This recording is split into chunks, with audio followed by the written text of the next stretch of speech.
Hello everybody, and welcome to my deeper look into Swain guide. Now this is actually a part 2 to my first video that went over the basics such as the kit, the good runes, the good items to take on him in a few of his matchups. So I encourage you to take a look at that if you're more of a first time Swain player, and then come back to this video where I go over a little bit more refined ideas such as laning, team fighting, some tips and tricks I picked up along the way, and some scaling and power spikes you should look out for with Swain. Alright, and that will do it for the introduction, and let's dive right into the guide.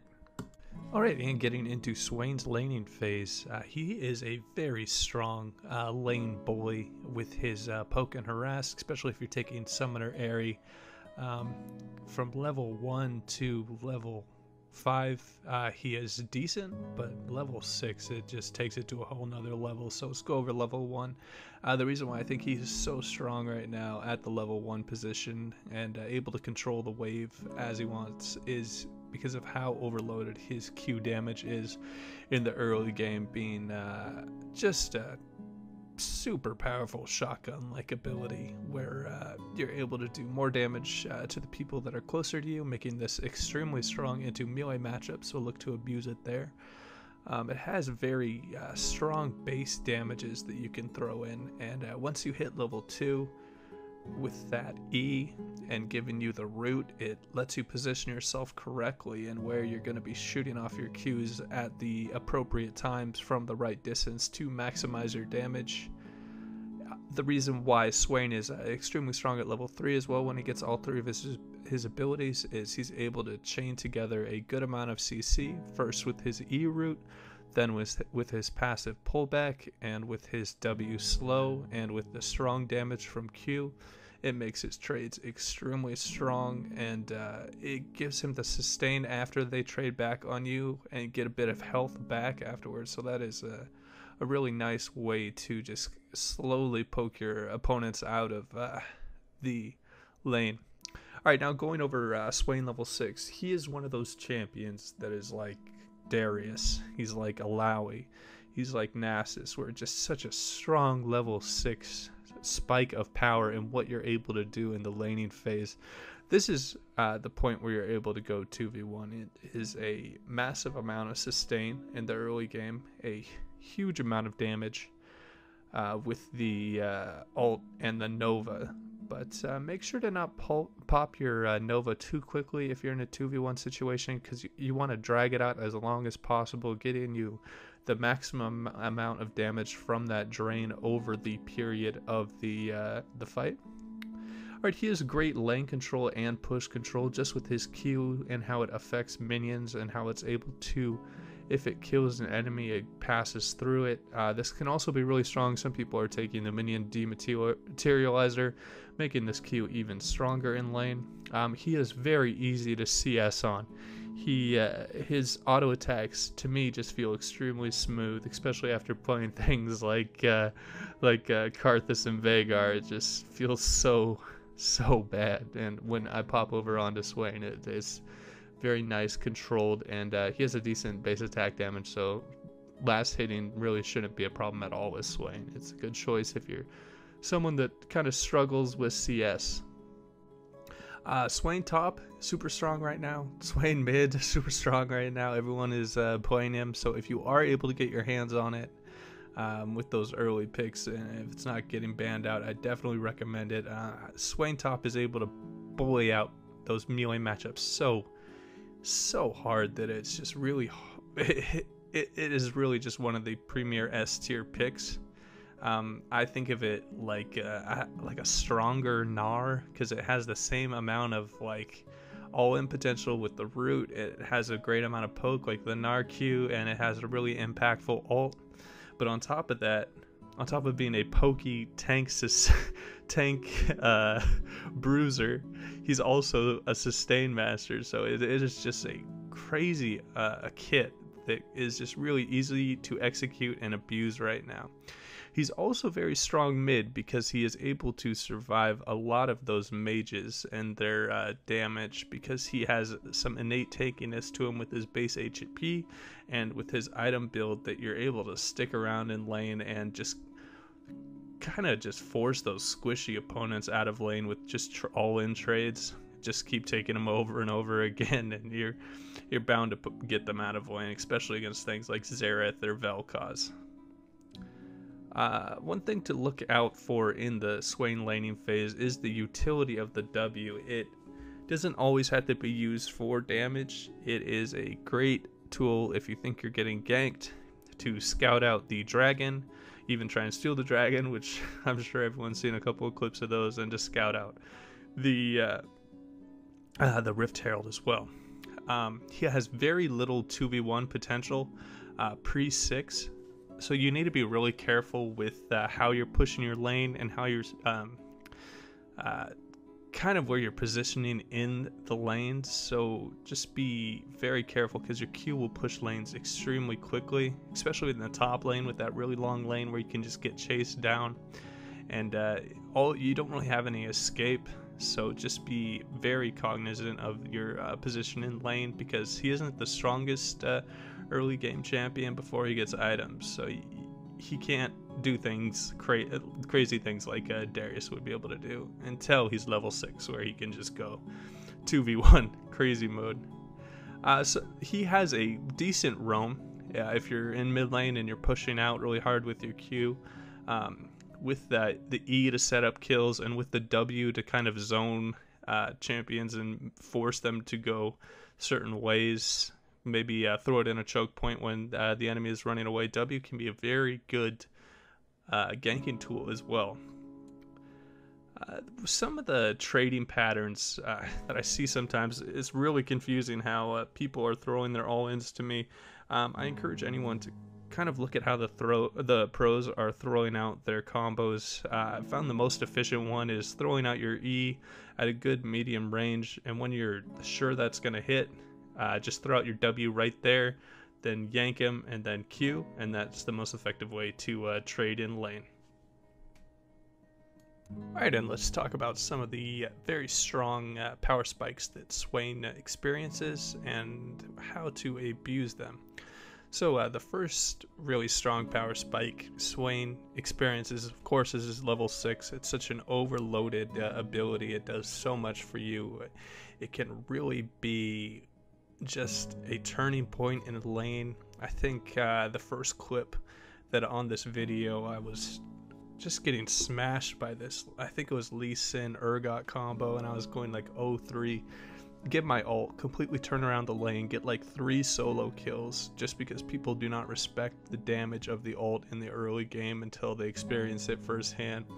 This could be just people not used to the certain amount of damage Swain can do, that they can really underestimate his power. So just take advantage of their lack of knowledge, and people can feel very strong if they get a couple solo kills on you, and this is just one of those great abilities like the Darius ult, where you can just turn around and say, hey, I'm just going to destroy you now. It doesn't matter that you're 600 gold or 1,000 gold ahead of me. Another really strong power spike, of course, is when Swain gets that first mana item, whether it be Roa if you want to be more tanky, or Seraphs if you're going that kind of very heavy scaling. The tankiness and the ability to spam out your Qs, because the Q is such a short cooldown, but it has a relatively high mana cost when maxed at like 90 mana, so you're just spamming out those Qs in team fights. So just after you get that first mana item, it just feels so much better, where you don't have to worry about your mana pool as much. And the next power spike we're going to go over is Zhonya's, where it really doesn't need any introduction. It is such a strong power spike on Swain. You're able to heal inside of the stasis with your ult, and you're able to eat a lot of burst and avoid a lot of abilities. It is just one of the best items. It synergizes so well with Swain and what he's trying to accomplish as like a bruiser type mage, a drain tank. He has a very strong late game win rate, but you do have to adjust your playstyle a bit for when they are starting to buy tank shred. He's very good off tank, but he isn't a Maokai. He isn't a Malphite, and you really cannot fight like he is one. each level time you level up your ult, you get a huge amount of damage increase and a lot more bonus HP, which is a very good thing. So when you're hitting that level 11, just know that you're that much stronger. When you're hitting that level 16, just that much stronger. So look for these breakpoints to kind of turn the tide in a 1v1 split push versus someone. It can really show the just the power of Swain's ult with each one of these level up is a huge deal. If you're level 10 with 98% until level 11, just wait until you hit the 11. It will make a huge difference in team fights and all in. So just try and play around that as much as possible. All right, let's go over some tips and tricks for Swain. First, I want to get out the hard numbers tips, and then we will go over kind of more of my personal ideas about the champion. So first off, Liandry's, when added to the Roa and the Zhonya's combo, gives the highest win rate currently right now on NAOPGG.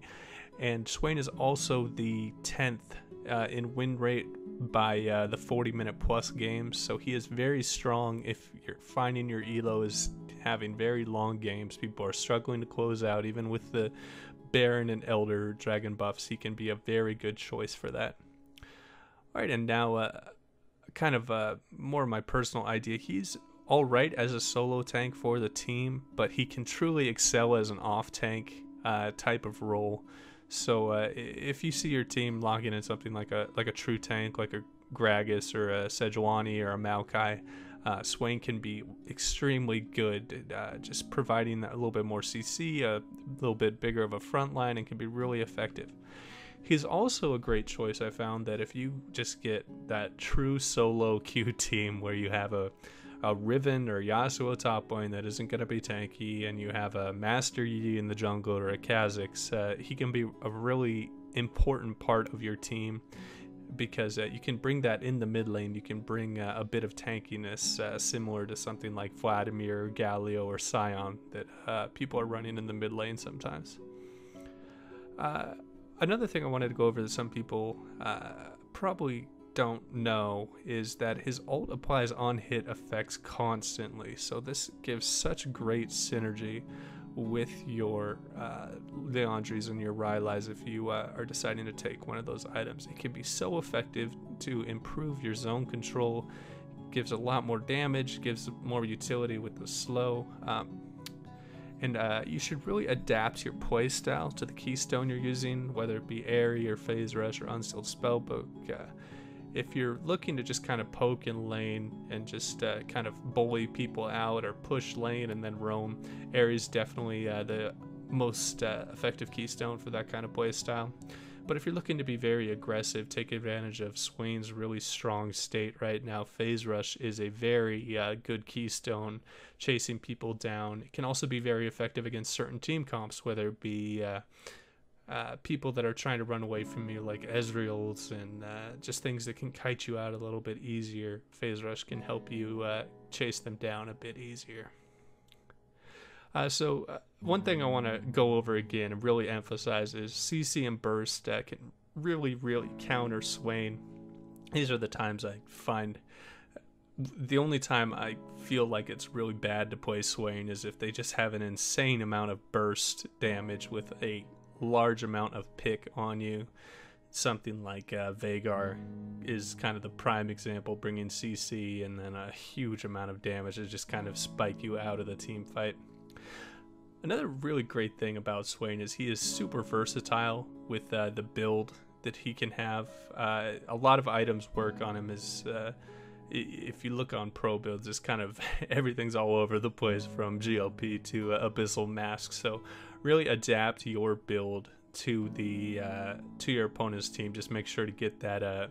You need at least one mana item, and I would say at least one defensive item to make it work. You don't want to be going a super full AP build without Zhonya's or without at least something with some health on it, because it would just limit his kit.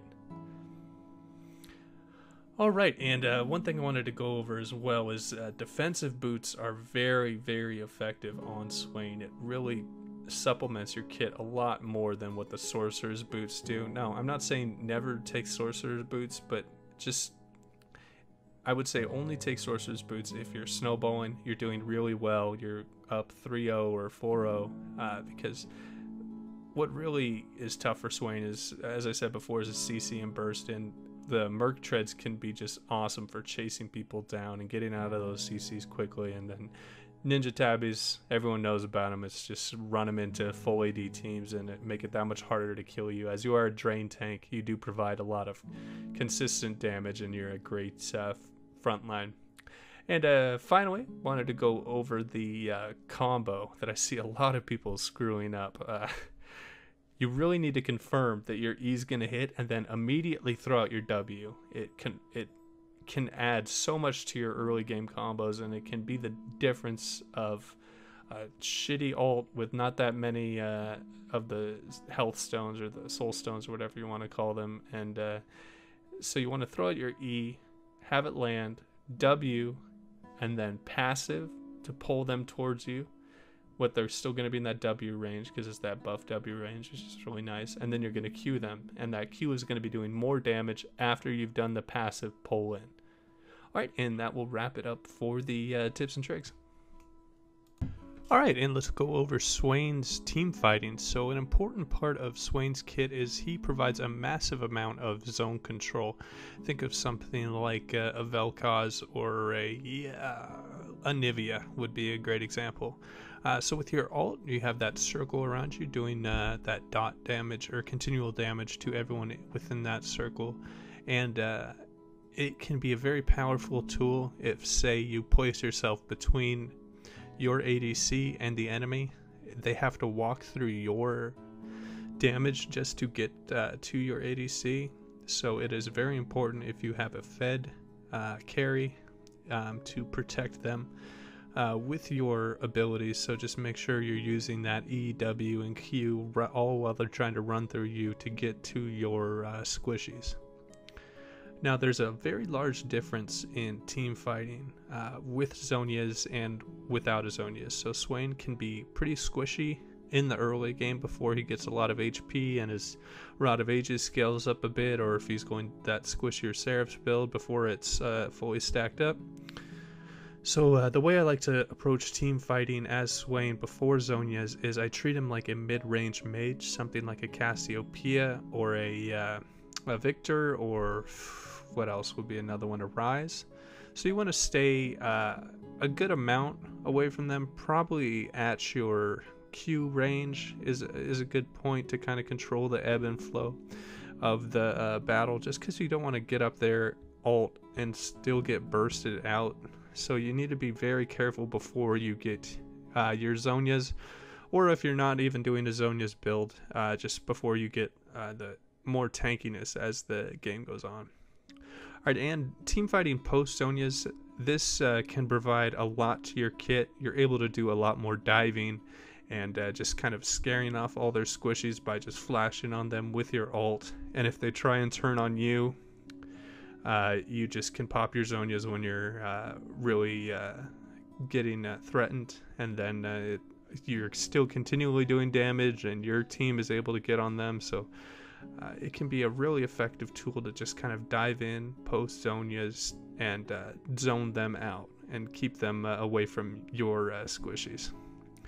Now you should really adapt your playstyle in these team fights to the current game state, and what I mean by that is if there is a lot of tank shred on their team, maybe you want to play back a bit, even if you have the Zhonya's combo. If they have a lot of CC, you need to be very careful, because you sometimes, if they are an extremely high amount of burst, like something like a Vhagar, you can die before you get your Zhonya's and ult off.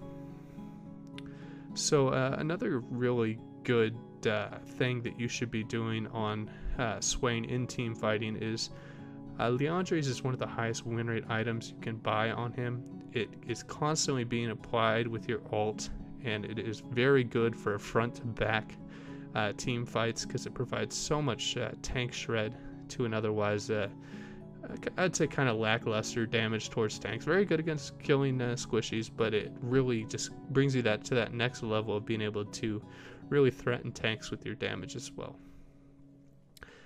Alright, and the AoE catch that you can provide with your E is very good, because you can root more than one target.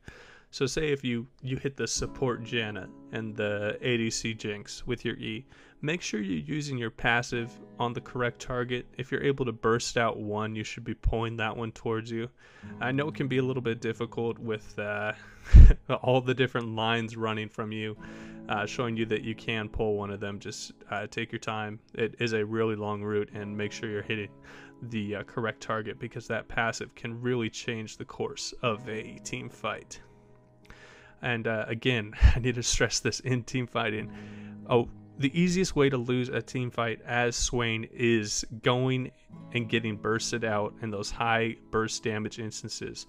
Now you can preemptively ult, because it has a very long cooldown, just to give you that a little bit more sustain, a little bit more max HP that it provides. So I really encourage people to not ult at the last minute as like a defensive, like last stand type thing. I encourage a preemptive go in, because it can be the difference between a won and lost team fight. Just be very careful and play around the burst damage. Use your Zhonya's effectively, and you should really be measuring out how much damage they can do to you in certain amounts of time. Alright, and that will wrap up my guide for a deeper look into Swain. Now, I really appreciate any kind of feedback or critique you have on my video. Just comment down below.